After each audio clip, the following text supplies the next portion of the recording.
Hello, I'm Roberto Azevedo, Director General of the World Trade Organization. COVID-19, this new coronavirus, threatens the lives of millions of people around the world. It also endangers their livelihoods.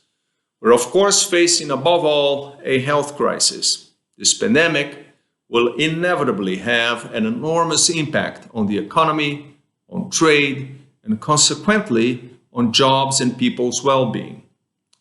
As you can tell, I'm working from home, just like nearly everyone at the WTO. But we're not idle. We're working more than ever, doing our part to define an immediate global response on trade matters.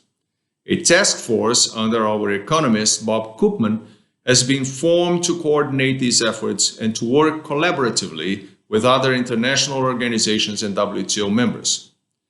Recent projections predict an economic downturn and job losses that are worse than those of the global financial crisis a dozen years ago. In a few weeks, the WTO will release our regular trade forecast, and our economists are still crunching the numbers, but they foresee a very sharp decline in trade. There are, however, important steps we can already take to limit the immediate economic damage and to lay the foundations for a long-term recovery, a strong and sustainable one.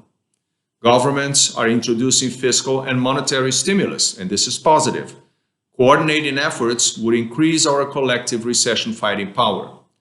Transparency and information sharing is also a critical part of crisis response. At the WTO, we have set up a dedicated web page containing trade-related information linked to the pandemic. And there, you will find information including news and projections for trade in goods and services, members' notifications of COVID-related trade measures, and also updates on WTO activities. This pandemic is a global challenge, so we need a global response. Trade has an important role here.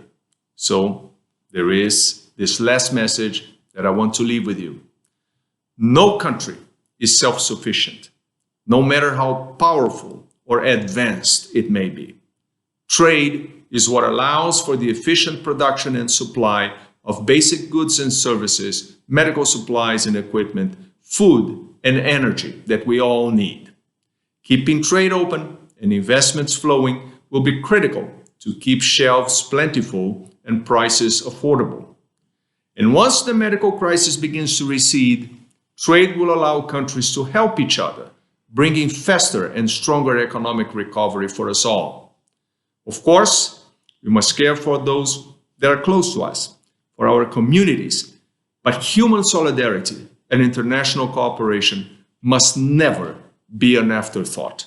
History will never forget or forgive if we fail to support those that need it most, wherever they are. The WTO will do its part. Thank you for listening, and take care.